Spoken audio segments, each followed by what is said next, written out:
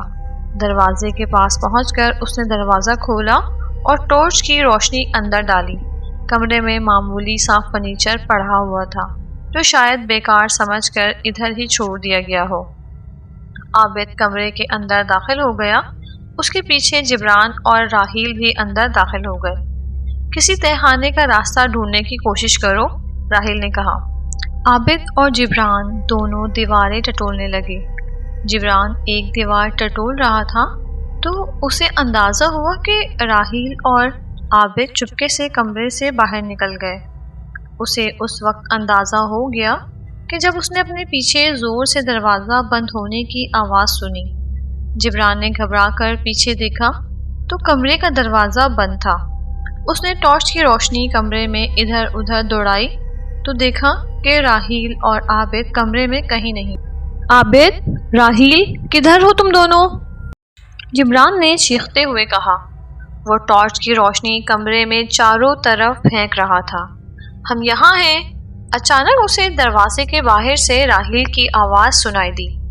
جبران لپک کر دروازے کے پاس پہنچا۔ اس نے دروازہ کھولنے کی بہت کوشش کی لیکن دروازہ باہر سے بند تھا۔ دروازہ کھولو، راحیل کی کیا بےہودگی ہے؟ جبران نے دروازہ زور زور سے دھڑ دھڑاتے ہوئے کہا۔ معاف کرنا جبران، ہم نے تمہارے ساتھ چھوٹا سا مذاق کیا ہے۔ باہر سے راحیل کی آواز آئی۔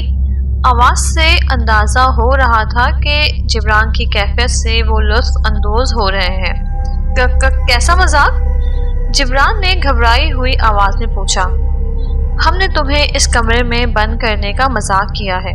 صبح ہم آ کر تمہیں اس کمرے کی قید سے رہائی دلوا دیں گے۔ فکر نہ کرو، یہ مکان آسیب زدہ نہیں ہے۔ باہر سے عابد کی آواز آئی۔ یہ بہت ہی بیہودہ مذاق ہے، جبران نے کہا، لیکن دروازے کے باہر خاموشی چھائی رہی۔ جبران سمجھ گیا کہ اس کے دوست اسے بند کر کے چلے گئے اور اب وہ صبح کو ہی آئیں گے۔ اس نے ٹارچ کی روشنی میں وقت دیکھا تو رات کے 1:30 بج رہے تھے۔ جبران اس وقت کو کوسنے لگا جب اس نے خزانے کی لالچ میں اس مکان میں آنے کی حامی بھر لی اور اب اس کے دوست اسے کمرے میں بند کر کے چلے گئے۔ اس نے دل میں سوچا کہ صبح وہ اپنے دوستوں سے اچھی طرح نمٹ لے گا۔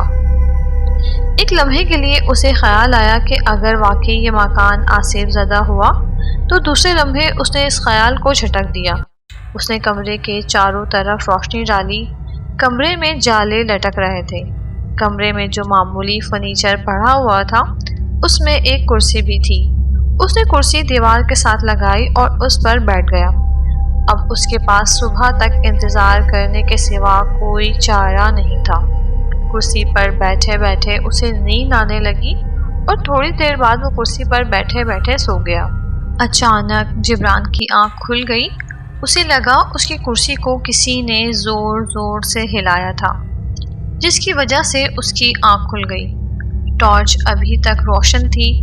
اس نے ٹارچ کی روشنی میں گھڑی میں وقت دیکھا تو 2 بج رہے تھے، یعنی وہ آدھا گھنٹہ سو چکا تھا۔ اس نے ٹارچ کی روشنی میں کمرے میں ادھر ادھر نظر ڈالی تو اچانک وہ اپنی کرسی پر سے اٹھ کر کھڑا ہو گیا۔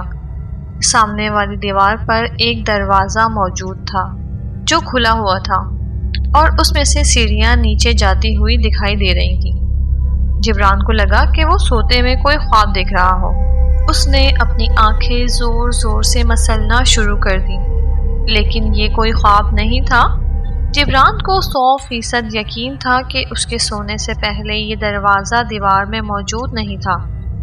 اس کے سونے کے دوران یہ دروازہ نمودار ہوا ہے۔ وہ بری طرح خوف زدہ ہو گیا۔ اب تک تو اسے یہ اطمینان تھا کہ یہ مکان آسیب زدہ نہیں ہے اور اس کے دوست اسے اس کمرے سے صبح نکال لیں گے، لیکن اب اسے اس مکان کے آسیب زدہ ہونے کا یقین ہو رہا تھا۔ اسے اپنی سلامتی خطرے میں پڑتی دکھائی دے رہی تھی۔ ابھی وہ یہ سب کچھ سوچ ہی رہا تھا کہ اسے سیڑھیوں پر کسی کے قدموں کی چاپ سنائی دی۔ چاپ سن کر اس کا دل اچھل کر حلق میں آ گیا۔ وہ پھٹی پھٹی آنکھوں سے سیڑھیوں کی طرف دیکھتا رہا۔ اس میں اپنی جگہ سے ہلنے کی سکت بھی نہیں رہی۔ پھر دروازے پر ایک سفید لباس میں ملبوس ایک لڑکی نمودار ہوئی۔ اس کے بال کھلے ہوئے تھے، اس کی آنکھیں ویران تھیں، اس کا چہرہ سفید تھا۔ اس نے ایک ہاتھ میں شمع دان پکڑا ہوا تھا جس میں ایک موم بتی جل رہی تھی۔ جبران یہ منظر دیکھ رہا تھا اور سوچ رہا تھا کہ وہ ابھی تک بے ہوش کیوں نہیں ہوا۔ اس کے منہ سے کوئی آواز بھی نہیں نکل رہی تھی۔ لڑکی نے اس کی طرف دیکھ کر ہاتھ کا اشارہ کیا جیسے اسے اپنی طرف بلا رہی ہو۔ جبران کو اپنی طرف بلانے کا اشارہ کر کے لڑکی مڑی اور سیڑھیاں اترنے لگی۔ جبران کے قدم خود بخود لڑکی کے پیچھے چلنے لگے۔ لڑکی سیڑھیاں اتر کر نیچے غائب ہو گئی۔ جبران دروازے کے پاس پہنچا۔ سیڑھیوں پر اندھیرا تھا۔ جبران ٹارچ کی روشنی میں سیڑھیاں اترنے لگا۔